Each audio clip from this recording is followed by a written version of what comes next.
Welcome back. The Devil Wears Prada 2 is in theaters now, kicking off the summer movie season. Joining me now is our movie critic, Bennett Campbell Ferguson, to talk about everything happening at the multiplex this spring and summer. Good morning. Morning, Lacey. Did you go to the midnight showing?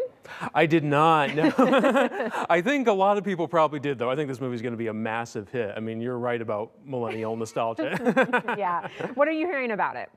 I'm hearing that, it's very much a Devil Wears Prada movie of the moment. Like, the villain is a tech bro or something. So I think it is going to offer that kind of dose of nostalgia, but with maybe capturing some of the anxieties about the media journalist landscape that story now would exist in. Sure, right, because they were working at a magazine 20 years ago, and so maybe obviously that landscape has changed. So, all right, it'll be fun. The soundtrack slaps, I can tell you that. Lots of Lady Gaga on there. So, okay, there's another Star Wars movie coming. The Mandalorian and Grogu, May 22nd. Is there still an appetite for Star Wars? I think there is, maybe not this particular Star Wars movie. Okay. I mean, it's a sequel to a streaming series.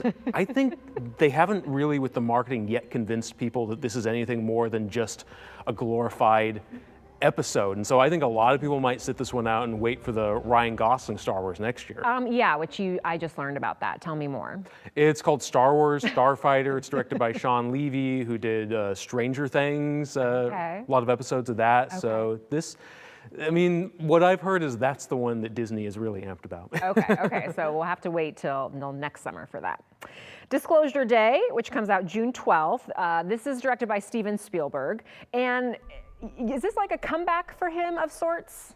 It's definitely a return to that UFO blockbuster milieu that he's comfortable in with Close Encounters, E.T.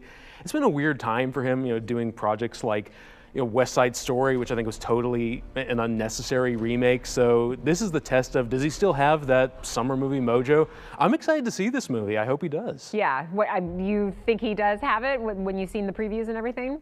I think he does. He's got a great cast, like Josh O'Connor and Emily Blunt, Colin Firth, and it's Spielberg, that kind of sincere sense of wonderment. He's one of the best at it, so yeah. A lot of hope. I'm looking forward to that one too.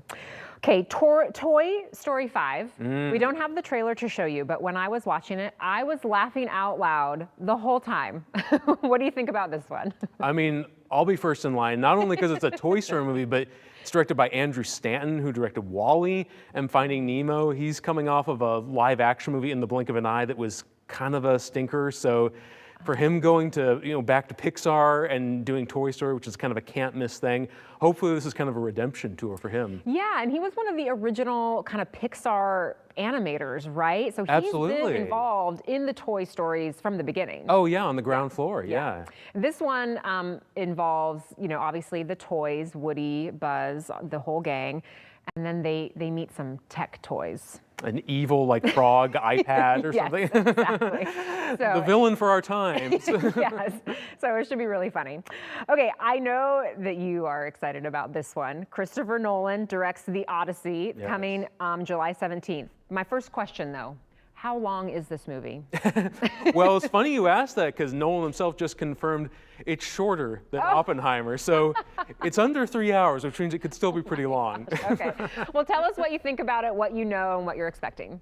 Well, I'm excited because, of course, when you're adapting something like The Odyssey, unfilmable is a word that gets thrown around. But then again, American Prometheus seemed unfilmable, and he made Oppenheimer out of that. So I think it's an interesting question of what is his take on The Odyssey. I imagine it involves toying with time and space a bit, because that's what he does, but I'm sure he's found a way to kind of make The Odyssey work in the language of cinema. And the cast, my God, Matt Damon, Tom Holland, Zendaya, it's quite an ensemble. Zendaya's in that one too? Yeah. And is Anne Hathaway in that one also? That's right, yeah. Yeah, her and Emily Blunt, because Emily Blunt's in Disclosure Day. They got a big summer for them. And then Anne Hathaway's got that dinosaur movie in August, so.